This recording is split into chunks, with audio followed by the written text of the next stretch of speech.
Hi! Hello! నమస్తే అండి. Welcome to కోడలి వంటిల్లు. ఈరోజు కోడలి వంటింట్లో రెసిపీ ఏంటో చూసేయండి.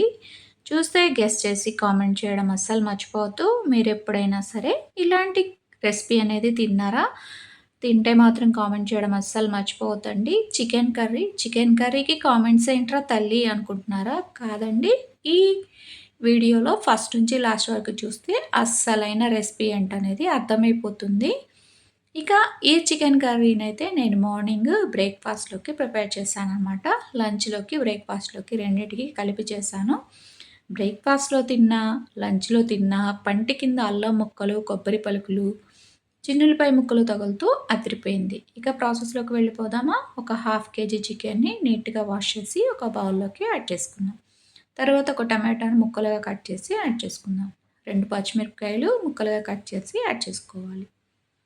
2 పెద్దుల్లిపాయలు సన్నగా ముక్కలుగా తరిగి యాడ్ చేసుకుందాం. ఇక దీనిలోకి ఒక పావు స్పూను పసుపునైతే యాడ్ చేసుకుందాం.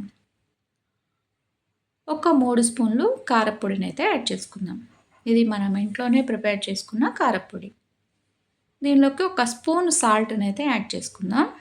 మీకు సాల్ట్ ప్లేస్‌లో కల్లుప్పు అవైలబుల్‌గా ఉంటే అదైనా వేసుకోండి. ఒక 5 స్పూన్లు ఆయిల్ వేసుకుందాం. ఆయిల్ వేసుకొని చక్కగా సింపుల్‌గా ఇలాగా చేత్తో కలుపుకోవాలి.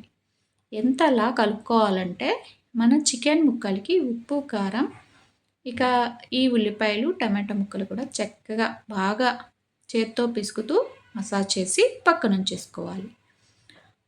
ఇలా కూర అనేది కలిపి పెట్టి వండుకుంటే మనకి దీనిలో ఉన్నటువంటి ప్రోటీన్స్, విటమిన్స్ అనేవి అసలేమీ మిస్ అవ్వవు. మనకి కావాల్సిన పోషకాలన్నీ కూడా వచ్చేస్తాయి. మనం తాలింపులో ఏదైనా చిటపటలాడింది అంటే దానిలో పోషకాలన్నీ పోతాయన్నమాట. ఇక మనం చేయి కొంచెం తడుపుకొని ఆ వాటర్ అనేది ఒక టీ గ్లాస్ వాటర్ అయితే యాడ్ చేసుకుందాం.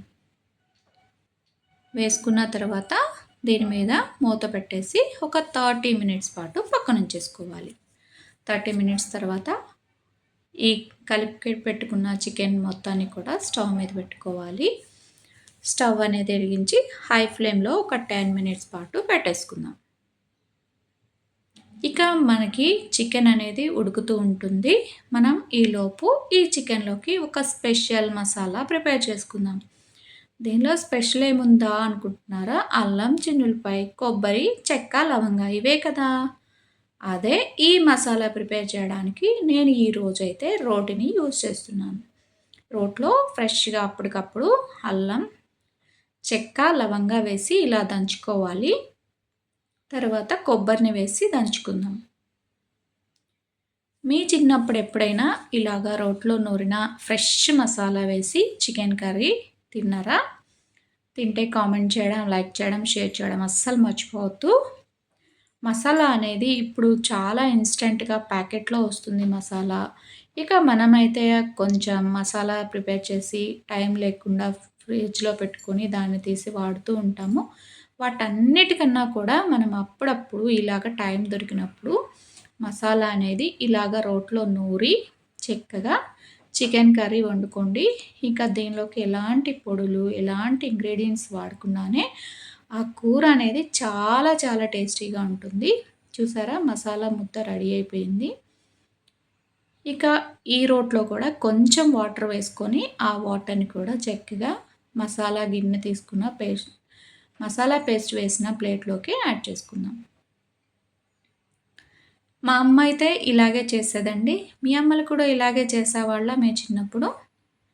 మా అమ్మమ్మలు, నానమ్మలు ఇలాగ రోట్లో నూరేసి దానిలో వాటర్ పోసి ఆ వాటర్ వంపేసుకొని మళ్ళీ ఆ వాటర్ అనేది కూరలో యాడ్ చేస్తారు.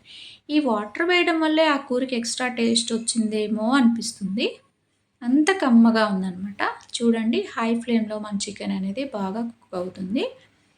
ఇక మనం ప్రిపేర్ చేసుకున్న ఈ మసాలాని వేసేద్దాం. ఇంకంతేనండి.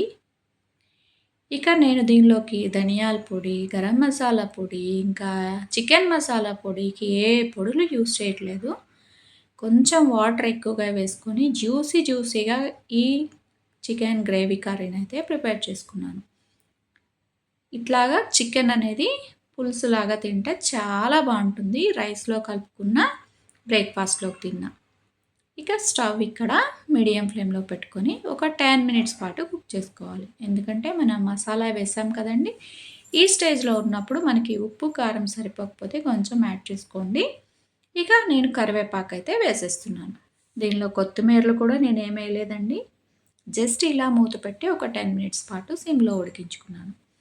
సిమ్లో ఉడికాక మనకి కూరలోంచి ఆయిల్ అనేది సపరేట్ అవుతుంది. ముక్క కూడా పర్ఫెక్ట్గా కుక్ అయిపోతుంది. అప్పుడు స్టవ్ ఆఫ్ చేసి పక్కన ఉంచుకోవాలి. ఇక సర్వ్ చేసుకోవడమే తరువాయి అన్నమాట. దోస ప్రిపేర్ చేసుకున్నాను. ఈ చికెన్ పులుసుని దోసలో వేసుకొని నంచుకొని తింటే ఉంది. మామూలుగా లేదనమాట.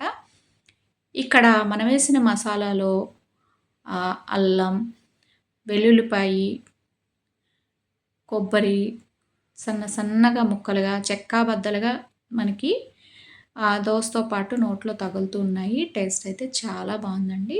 తర్వాత వైట్ రైస్లో కూడా చక్కగా ఇలా గ్రేవీ వేసుకొని పులుసు వేసుకొని ముక్కలు నంచుకొని తింటే టేస్టీగా ఉందన్నమాట. ఇలాంటి రోట్లో వేసిన ఫ్రెష్ మసాలాతో చేసిన చికెన్ కర్రీ మీరు ఎప్పుడైనా ప్రిపేర్ చేసుకున్నారా? అయితే వెంటనే చేసుకొని తినేసేయండి.